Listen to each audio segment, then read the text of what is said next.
आज के डेट में लगभग भारत का प्रत्येक नागरिक जीडीपी के बारे में बात कर रहा है। तो आज के इस वीडियो में हम लोग इसी पर चर्चा करने वाले हैं और जानने का प्रयास करेंगे कि वर्तमान सरकार ने वो क्या क्या गलतियां किया जिनके वजह से आज जीडीपी -23.9% हो गया है।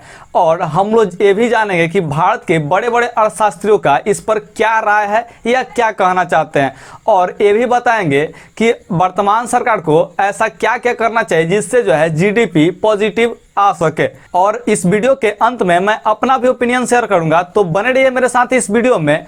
तो मेरा नाम है प्रिंस कुमार और आप देख रहे हैं थिंक प्लस चैनल।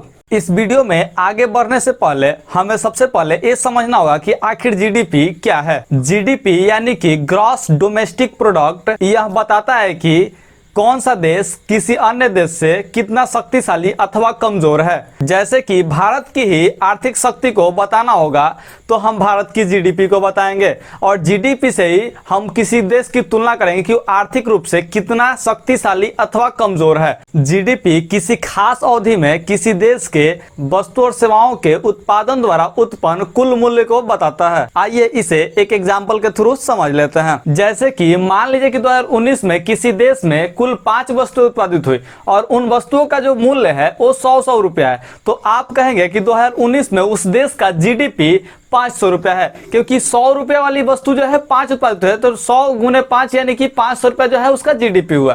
ठीक, लेकिन जब 2020 आया तो उन्हीं वस्तुओं का जो है मूल्य बढ़ गया और 125 हो गया। तो अब जो है इस 2020 में उसका मात्र 4 ही को वस्तु उत्पादन होता है, तो 125 चौका जो है आप लोग का 500 हो जाता है। तो अब आप लोग कहेंगे कि 2020 में भी जीडीपी जो है वो 500 रुपया ही है, लेकिन नहीं। आपको बता दें कि भारत में 2 तरह से जीडीपी मापी जाती है। पहला जो है करंट प्राइस के हिसाब से और दूसरा जो है कांस्टेंट प्राइस के हिसाब से। तो अगर करंट प्राइस के हिसाब से देखें तो 4 वस्तुओं का मूल्य जो है 125 के हिसाब से आपका जो है 500 रुपया है, यानी कि करंट प्राइस के हिसाब से देखो तो जीडीपी जो है 500 रुपया है। लेकिन अगर कांस्टेंट प्राइस के हिसाब से देखें, जैसे 2019 में जो था उस वस्तु का मूल्य जो था वो 100 रुपया था, तो यहाँ पे समझते हैं कांस्टेंट प्राइस के हिसाब से अगर देखा जाए तो हम लोग का 100 रुपये के चलते जो है 4 वस्तु उत्पादन हुआ था, तो 400 रुपया जीडीपी हुआ। अर्थात अगर हम यहाँ पे साफ साफ देखें तो 100 रुपया का जो है यहाँ पे गिरावट आया है। अर्थात यहाँ पे सीधा सीधा कहा जा सकता है कि किसी भी देश में एक अवधि दिया जाता है। ठीक है, जैसे भारत देश में क्वार्टरली जो है वो जीडीपी कैलकुलेट किया जाता है। तो क्वार्टरली जो जीडीपी है यानी कि हर एक जो है 3 महीना पे, कितना महीना पे, 3 महीना पे जो जीडीपी कैलकुलेट किया जाता है, यानी कि 3 महीने की अवधि में जितना भी इस देश में वस्तु उत्पादित हुआ होगा, ठीक है, वस्तु हो या सेवा क्षेत्र हो, मतलब 3 गो सेक्टर होता है भारत में, जो है 3 सेक्टर है। ठीक, एक जो है कृषि क्षेत्र है, दूसरा जो है औद्योगिक क्षेत्र है और तीसरा जो है सेवा क्षेत्र है। तो इन तीनों क्षेत्रों से जितने भी वस्तुओं का उत्पादन है, जितने भी सेवाओं का उत्पादन हुआ, उसके टोटल मूल्य को हम लोग जीडीपी कहेंगे। मुझे उम्मीद है कि आप लोग जीडीपी को मोटे मोटे तौर पर समझ चुके हैं। तो अब आइए जानने का प्रयास करते हैं कि आखिर जो भारत का जीडीपी -23.9% पहुंचा वो कैसे पहुंचा। सरकार की ऐसी क्या खामियां रही या कमियां रह गई जिसकी वजह से जो है यह जीडीपी इतना नीचे आ गया, जो कि अभी आप लोग जो है बहुत चर्चा में सुन रहे होंगे। देश के बड़े बड़े अर्थशास्त्रियों का कहना है कि भारत का जीडीपी वो 3 मेजर डिसीजन के वजह से जो है इतना नीचे गिरा। वो 3 डिसीजन में क्या क्या डिसीजन था आइए समझते हैं। पहला जो डिसीजन बताया जाता है वो है डीमोनेटाइजेशन, दूसरा जो डिसीजन बताया जाता है वो जीएसटी, और तीसरा डिसीजन जो है वो अचानक से लॉकडाउन है। आइए बात करते हैं कि किसी भी देश का जीडीपी कैसे घटता है और कैसे बढ़ता है, और ये जो भारत में 3 मेजर डिसीजन था इसके वजह से जीडीपी कैसे इफेक्ट हुआ। मान लीजिए कि आप महीने की 1-1 लाख रुपया कमाते हैं, लेकिन कोई एक ऐसा महीना है जिसमें आप सिर्फ और सिर्फ 10,000 रुपया ही कमाए। अगर आप उस महीने में ध्यान देंगे अपने आप पर तो आप पाएंगे कि आप उस पर्टिकुलर महीने में जिसमें 10,000 रुपया ही कमाए थे, उस महीने में बाकियों महीने की अपेक्षाकृत बहुत कम खर्च किए, आप उसमें ज्यादा किए। तो यहाँ पे क्या होगा अगर पूरा देश में ही ऐसा माहौल आ जाए जिससे कि लोग कम खर्च करने लगे, और जब कम खर्च करेंगे तो आप लोग जाहिर सी बात है कि कंपनियां जो है कम उत्पादन करेगी, यानी कि जो भी कंपनियां यहाँ पे है अपने इंडिया में वो कम सामान बनाएगी, क्योंकि उसको लोग उतना नहीं खरीद रहे हैं। तो कम सामान बनाएगी यानी कि कम उत्पादन होगा। तो सीधा सीधा बात है कि अगर ऐसा चक्र बार बार चलते रहा तो कम सामान उत्पादन करने के लिए भी मजदूर जो है उस कंपनी में कम लगेंगे, तो बेरोजगारी भी बढ़ेगी, ठीक, और उत्पादन क्षमता भी कम होगा और हो सकता है कि सामान महंगा भी हो जाए। ऐसे स्थिति में देश के जीडीपी पे बहुत बड़ा प्रभाव पड़ता है। अगर आप मेरी बातों को ध्यान से समझेंगे तो आप पाएंगे कि अगर पूरा देश एक साथ जो है सामान खरीदना बंद कर देता है या सामान कम खरीदता है तो ऐसे स्थिति में जो कंपनियां हैं वो सामान को सीधा सीधा बहुत कम मात्रा में उत्पादित करेंगे और बहुत कम मात्रा में उत्पादित करने के लिए मजदूरों की संख्या भी जो है वो कम रखेंगे। और जब मजदूर की संख्या कम रखेंगे तो यहाँ पे तीन गो जो है बहुत बड़ी समस्या आएगी। सबसे पहला चीज जो है वो बेरोजगारी बढ़ेगी, दूसरा चीज महंगाई आ सकता है और तीसरा चीज जो है वो डायरेक्ट जीडीपी पे इफेक्ट पड़ेगा। यानी कि साफ तौर पे कहा जा सकता है कि अगर उत्पादन क्षमता कम होगा तो जीडीपी जो है वो ऑटोमेटिक नीचे आएगा। उत्पादन क्षमता बढ़ेगा इसका मतलब जो है रोजगार बढ़ेगा और रोजगार बढ़ेगा तो अर्निंग भी लोगों की बढ़ेगी और अर्निंग लोगों की बढ़ेगी तो जीडीपी भी बढ़ेगा। यानी कि साफ तौर पे कह सकते हैं कि यहाँ पे जो देश में जितना भी सेवा हो या वस्तु हो उसका उत्पादन करेंगे तो हम लोग का जीडीपी जो है बढ़ेगा। तो एक ही यहाँ पे उपाय हो सकता है कि जो जीडीपी अगर बढ़ाना है तो सेवा को या वस्तु को जो है उत्पादन क्षमता में वृद्धि करना पड़ेगा। अब भारत के केस में जानिए क्या हुआ। सरकार ने भारत में सबसे पहले जो है नोटबंदी किया था। अब नोटबंदी जिस समय हुआ था उस समय देश के अधिकांश लोगों के पास जो है पैसे नहीं थे कि वो सामान खरीदे।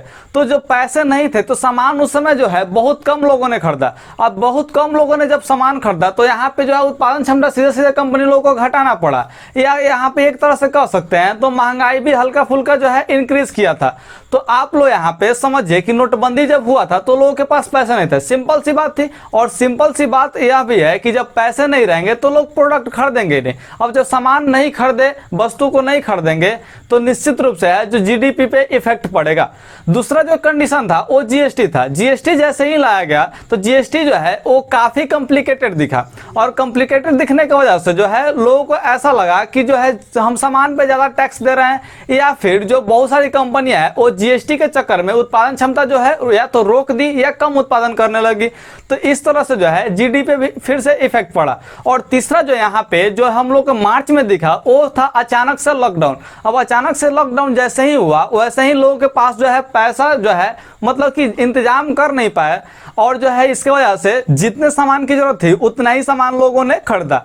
अब यहाँ पे साफ तौर पे आप देख सकते हैं कि जब लोग सामान खरीदेंगे ही नहीं तो कंपनी जो है प्रोडक्ट का उत्पादन उतना करेगी ही नहीं। अब जब कंपनी जो है और यहाँ पे लॉकडाउन में जो था बहुत सारा कंपनी जो है बंद हुआ था, बहुत सारा क्या लगभग में सारी कंपनियां जो है बंद पड़ी थी, ठीक है। तो इस अवधि में जो उत्पादन क्षमता सीधे सीधे मतलब कि ना के बराबर हो गया था। तो ऐसे कंडीशन में जो है बहुत बड़ा प्रभाव जो है जीडीपी पे पड़ा। अब आप यहाँ पर साफ तौर पे देख सकते हैं कि भारत का जीडीपी कैसे गिरा। अब आइए अब भारत की जीडीपी को अन्य देशों के साथ कंपेयर करके देखते हैं कि भारत में जो है कैसा इफेक्ट पड़ा और अन्य देशों से क्या अच्छा है या खराब है।